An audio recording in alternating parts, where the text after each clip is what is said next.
Shalom saudara kasih di dalam Tuhan, balik lagi dengan saya di channel Kristanku Inspiratif, dan kali ini kita kembali lagi bersama Bapak Pendeta Dotoni, di mana di sini Pak Dotoni angkat bicara ya tentang vaksin TBC. Nah, yang dibawakan oleh Bapak atau kakek Bill Gates. Nah, yang kita tahu ya, kita sudah nonton dari penjelasan dan juga perkataan dari Dhamma Pongaikun dan juga dari yang lain bahwa vaksin ini ada agenda tersembunyi, ada maksud tersembunyi. Dan di sini Pak Dotoni tentunya tidak ngomong terus terang, dia sudah memberikan kode bahwa ini kode peringatan yang bisa dibilang kita harus mengerti dengan kode ini. Di mana ini kedepannya aman atau tidak. Nah, kita sudah diberi kode yang berarti kita jangan main langsung mau gitu menyuntikkan atau menerima vaksin ini.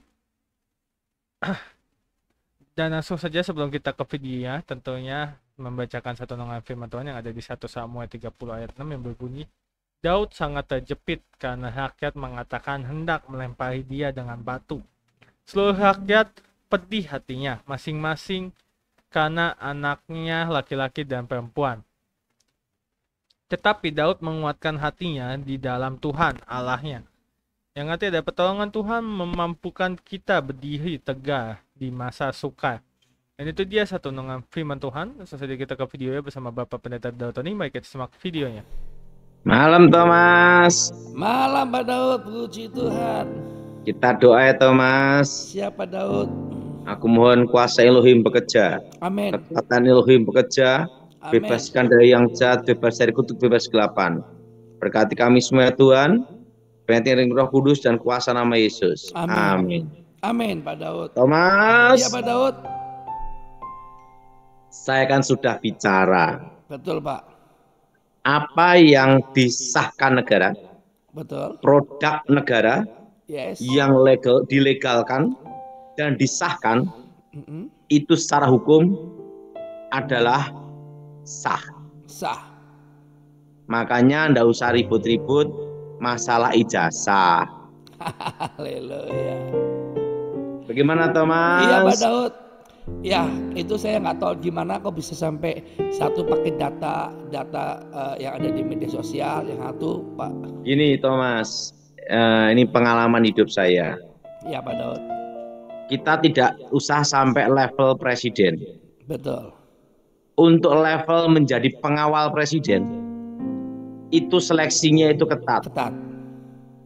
Dan harus dilihat dedikasi, riwayat hidup, setelah itu pengalaman, dan bidang, dan minimal di atas rata-rata. Yes. Misalnya dari pasukan khusus. Betul. Pasukan khusus pun nanti ada yang anti teror, betul, atau yang perang hutan, ya, atau perang pertempuran jarak dekat. Itu semua itu ada aturan mainnya. Ada ahlinya. Yang khusus hutan siapa, pasukan mana? Ya. Nanti dipilih itu Thomas. Yang ahli di anti teror, pertempuran jarak dekat, yang ahli, yang pengalaman dan teruji di medan pertempuran. Ya. Dan biasanya adalah dipilih dari baik semua yang terbaik. Yes. Itu baru level pengawal. Baru level pengawal Pak Daud ya. Belum level presiden. Belum level presiden. Jadi Pak Jokowi jadi presiden itu kan disahkan negara. Betul. Ada undang-undangnya. Betul.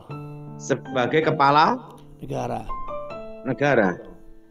Jadi pasti semua sudah ada tahap demi tahap. Betul. Tidak semudah itu. Betul. Nah, dan itu disahkan negara. Betul. Dan dilantik di DPR MPR. Betul. Dan presiden terpilih. Nah, biasanya yang ribut-ribut itu untuk cari perhatian, ya, dan ya kurang kerjaan aja. Padahal kan Jokowi dari wali kota Solo, gubernur Jakarta, terus jadi presiden kan sudah melewati dari tahap yang paling kecil kan Pak Daud. Seharusnya sudah seleksi nggak mungkin salah kan kalau memang itu seandainya palsu kan ketahuan sudah. Kita tidak usah bicara level presiden. Ya. Level pengawal aja untuk ngawal presiden seleksinya itu luar biasa. Ketat ya Pak Daud. Apalagi tingkat ajudan. Ya. Karena ajudan itu yang merapat, terdekat, melekat, ya, dan tameng hidup. Ya. Nah, ajudan itu seleksinya lebih ketat lagi, Thomas. Waduh. Ya. Itu baru level ajudan loh. Ajudan ya. Apalagi presiden, kepala negara. Nah, gimana Thomas? Luar biasa Pak Daud. Hah? Luar biasa. Karena kan saya kan pernah diseleksi Thomas. Gitu ya. Jadi saya tahu Daud pakai juga ijazah. Hah? Pakai juga ijazah. Pakai ijazah. Saya bukan ijazah. Kalau saya terus terang hanya ijazahnya setingkat SMA. SMA ya. Sekolah Alkitab ya. Ya. Tetapi di dalam tes itu kan nanti ada banyak sekali Thomas. Ya. Namanya prinsip, ideologi, setelah itu latar belakang, baru skill, kemampuan.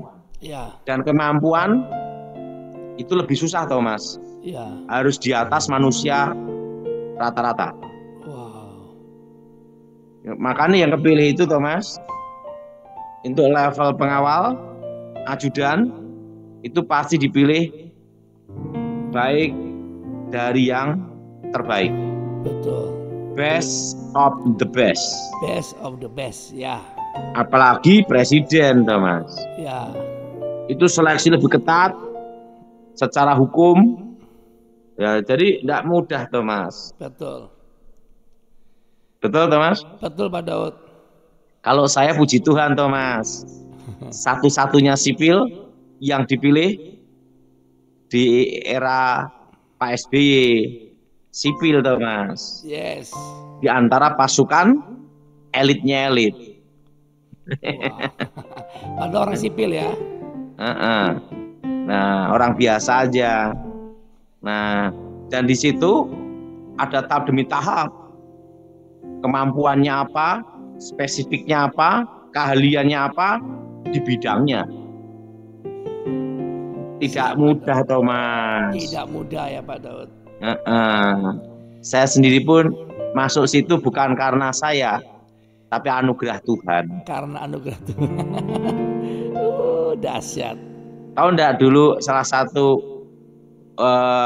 ujian tesnya apa? Apa Pak Daud? Waktu itu ada yang mengirim santet. Saya doa demi nama Yesus, langsung paku berhenti di udara. Kelihatan Pak? Visual kelihatan? Kelihatan. Berhenti di udara sampai setengah jam. Gitu Pak? Melayang gitu Pak? Iya. Berhenti gini. Wow. Itu namanya tes kemampuan. Berarti yang nyantet disuruh ya Pak ya? Saat ditanya siapa penyantetnya, harus tahu alamat, lokasi, posisi. Pak Daud tahu? Tahu semua. Wih, berarti ini Pak Daud dites, seseorang ini kirimnya disuruh kirim Pak Daud ya? Suruh kirim ke Pak Daud itu ya? Yang jelas itu tidak tahu, tapi salah satu tesnya kemampuan.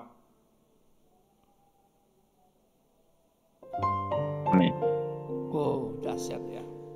Kalau hanya rata-rata nggak bisa Thomas. Yes. Wow. Harus di atas rata-rata Thomas. Itu Pak Daud bisa tahu nama orangnya, alamat secara audible atau visual Pak Daud? Lihat langsung. Lihat langsung. Langsung dilacak bisa. Nah waktu itu ajudan dari Amomed Wibowo, saksinya itu namanya Ubay, sekarang jadi ngawal Dokter Terawan. Keren ya. Semua itu pasti diuji tahap demi tahap, best of the best. Gimana Thomas? Luar biasa Pak Daud. Itu baru level apa Thomas? Level ajudan. Pengawal, ajudan. Karena teman hidup ya. Ring dekat yang bersentuhan langsung. Merapat dan membantu presiden, jenderal, itu ibaratnya orang kepercayaan. Ya. Itu aja seleksinya ketat Thomas. Ketat ya. Jadi harus terpilih best of the best. Nah, saya puji Tuhan, saya bisa masuk ke situ dan ya, diakui karena dia Pak ya, tes kemampuan yang santet ya. Ya masih ada tes lainnya Thomas. Tidak hanya itu, tes kesetiaan, loyalty, dan ideologi. Wow. Dahsyat Pak Daud. Kalau sudah lolos ke situ, itu berarti sudah disaring dari baik, dari yang terbaik. Yes. Gimana Thomas? Luar biasa. Baik dari skill, bidang, ideologi, kesetiaan, loyalty, totality. Yes. Gimana Thomas? Luar biasa Pak Daud. Luar biasa. Jadi itulah namanya level untuk pengawal, apalagi kepala negara tuh. Gimana pendapat saya Thomas? Luar biasa Pak Daud, sangat memberkati Pak Daud. Ya, gimana? Iya, luar biasa Pak Daud. Saya hari ini sedang melihat di Pontianak Pak, gereja kita yang di Huddersfield Pontianak terbakar Pak. Tidak apa-apa, nanti dibangun lagi. Amin. Kan di sini banyak kayu. Haleluya. Tapi Tuhan tolong Pak, jadi tidak sampai habis Pak, hanya luar saja. Luar biasa Thomas, tapi saya senang sekali dalam hidup saya. Aduh, saya diberkati Thomas 10 juta. Aduh, sudah. Haleluya.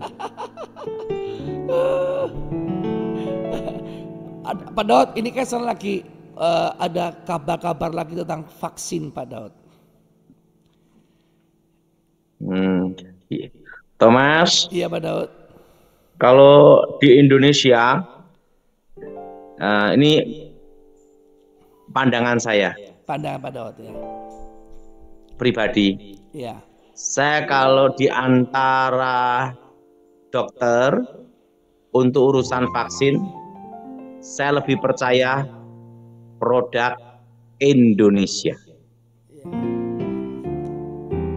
Karena saya cinta Indonesia, negara saya. Jadi saya kalau vaksin atau apapun, saya lebih suka dan lebih nyaman produk Indonesia. Vaksin model luar negeri hebat kayak apapun, terserah. Tapi saya tetap Indonesia. Termasuk vaksin yang dimasukkan ke saya, itu kan bukan produk luar negeri. Indonesia. Produk putra terbaik Indonesia. Dokter Terawan. Dokter Terawan, Letnan Jenderal. Dan saya masuk ke jadi sukarelawan. Jadi kalau saya mau jujur, saya lebih percaya, lebih yakin produk Indonesia. Gimana Thomas? Luar biasa Pak Daud. Luar biasa. Pandangan saya itu Thomas. Iya Pak Daud. Kan dikatakan cintailah produk-produk Indonesia. Ingat Thomas? Iya Pak Daud. Bulan depan kita masuk resesi ekonomi. Ya, sebenarnya. yang sebenarnya. Nanti laporannya kuartal kedua, saya itu kuartal ketiga. Wow. Tapi yang jelas resesi ekonomi ini hanya terasa di Jakarta dan kota-kota besar.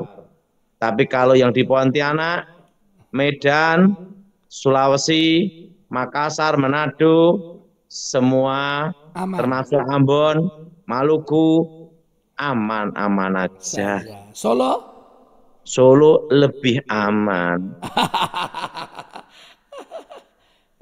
Solo, Boyolali, Sidoarjo aman-aman aja. Hidup ini kan dinikmati dan disyukuri. Betul. Siap. Gimana pendapat saya, Thomas? Luar biasa, Pak Daud. Luar biasa ini gimana, Thomas? Ya, Pak Daud memberikan banyak pengetahuan umum sehingga jemaat bisa. Lampung aman. Lampung aman.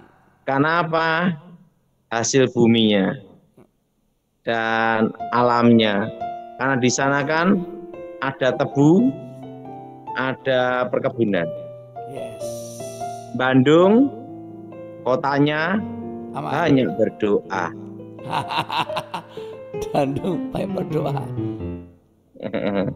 Kalau yang pinggir-pinggir kota, aman-aman aja. Aman-aman saja. Papua lebih aman lagi. Karena kan di sana kan sumber daya alamnya. Iya. Surabaya berdoa. Dalam kota berdoa. Nah, pinggir kota aman-aman aja. Aman saja. Balikpapan, Malang aman semua, Thomas. Aman ya. Malang enak Pak sotonya, Pak. Iya. Gimana pandangan-pandangan saya, Thomas? Luar biasa, Pak Daud. Hah? Luar biasa. Ya, semua makti. Gimana pandangan-pandangan saya ke depan, Thomas? Luar biasa, Pak Daud. Sangat memberkati, menambah pengetahuan baru. Jadi, ada 3 wapres terkuat ya, di masa depan. AHY. Kedua, Gibran. Dan Puan ketiga, Maharani. Puan Maharani. Itu untuk 2029, 2034. Menurut analisa Pak Daud Tony, kira-kira Pak Daud nebak-nebak saja, siapa yang menang, Pak, antara 3 hari ini, Pak? 3 ini. Nah, nebak-nebak aja, Pak. Saya tidak ada komentar. Saya pikir Pak Daud sudah mukanya udah mau jawab, ternyata tidak ada komentar. Karena saya kan pengawalnya almarhum Ibu Ani. Berarti kan ada namanya hubungan batin. Betul. Jadi tidak netral. Ya. Jadi Pak Daud sebenarnya menebaknya harus membela yang pertama gitu, Pak. Jadi saya tidak bisa menebak karena ada hubungan batin kan. Iya. Jadi susah. Tapi menurut Pak Daud Tony, analisa kira-kira yang pertama bisa menang nggak? Tenang aja, Mas. Belum waktunya, Pak Daud ya. Kita tunggu tanggal mainnya aja. Yang jelas, wapresnya calon kuatnya 3 itu. 3, AHY, Gibran, dan yang ketiga Puan Maharani. Dan 3-tiganya sama-sama kuat. Anak bangsa yang hebat. Sama-sama apa? Hebat, sama-sama kuat. Pertama, AHY anak Pak SBY. Ya. Figur SBY itu punya pengaruh. Dan AHY dari militer dan AHY sudah punya pengalaman di kementerian dan untuk tata negara. Nah, kedua, Mas Gibran itu juga sudah teruji, wali kota Solo, wapres, dan anak Bapak Jokowi. Figurnya juga kuat. Sama-sama kuat, baik Pak SBY di eranya, demikian Pak Jokowi di eranya. Ketiga, partai terkuat di Indonesia yang diakui, yaitu PDIP, Ibu Mega. Nah, Mbak Puan Maharani. Jadi 3 ini kan Wapres terkuat. Karena semua ada bobot, ada bibit, ada skill, ada ideologi, dan kemampuan. Gimana pendapat saya, Thomas? Luar biasa, Pak Daud, sangat luar Yang biasa. jelas, Thomas sampai mati pun tidak bisa jadi wapres. Betul. Jadi gembala sidang saja, Pak. Betul, Thomas? Betul. Nah, gimana analisa politik saya, Thomas? Luar biasa, Pak Daud, sangat memberkati. Saya kan bicara ini karena ada dasarnya, Thomas. Betul. Gimana, Thomas? Luar biasa, Pak Daud. Karena partai itu ada jaringan. Betul. Makanya saya merasa Bapak Jokowi pasti berpikir, nah, untuk ke depan, untuk partai. Yes. Nah, karena partai itu penting, Thomas. Betul. Karena bicara jaringan, perusahaan itu sel, nah setelah itu suara, manajemen, dan setelah itu grassroots. Yes. Gimana, Thomas? Luar biasa. Saya punya pandangan gimana, Thomas? Luar biasa, Pak Daud. Luar biasa. Oke, mau tanya apa, Thomas? Cukup, Pak Daud, kita langsung doa ya, Pak Daud. Iya. Yang pertama, Saya ucapkan terima kasih buat kalian yang sudah menonton video khotbah Bapak Pendeta Daud Tony di channel Kristen Inspiratif, dan juga saya ucapkan terima kasih tentunya buat kalian yang sudah menabur di channel Kristen Inspiratif dan sudah mendukung juga tentunya, dan sudah subscribe, like, komen, dan share. Dan sebelum saya mengakhiri video ini, tentunya saya ingin membacakan ulang satu dengan firman Tuhan yang tadi yang ada di 1 Samuel 30 ayat 6 yang berbunyi, Daud sangat terjepit karena rakyat mengatakan hendak melempari dia dengan batu.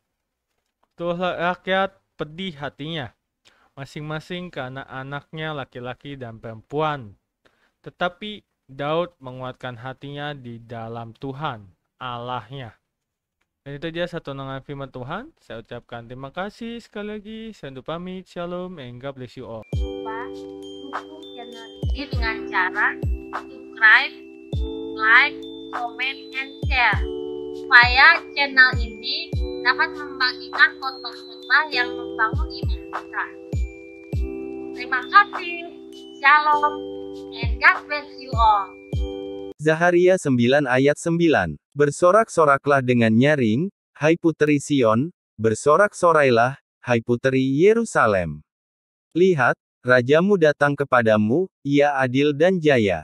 Ia lemah lembut dan mengendarai seekor keledai beban yang mudah. Zaharia 7 ayat 9-10. Beginilah firman Tuhan semesta alam, laksanakanlah hukum yang benar dan tunjukkanlah kesetiaan dan kasih sayang kepada masing-masing. Janganlah menindas janda dan anak yatim, orang asing dan orang miskin, dan janganlah merancang kejahatan dalam hatimu terhadap masing-masing. Yohanes 8 ayat 44. Iblislah yang menjadi bapamu dan kamu ingin melakukan keinginan-keinginan bapamu. Ia adalah pembunuh manusia sejak semula dan tidak hidup dalam kebenaran, sebab di dalam dia tidak ada kebenaran. Apabila ia berkata dusta, ia berkata atas kehendaknya sendiri, sebab ia adalah pendusta dan bapa segala dusta. Yohanes 4 ayat 24. Allah itu roh dan barang siapa menyembah dia, harus menyembahnya dalam roh dan kebenaran. Yohanes 15 ayat 26. Jikalau penghibur yang akan kuutus dari Bapa datang, yaitu roh kebenaran yang keluar dari Bapa, ia akan bersaksi tentang aku. Yeah.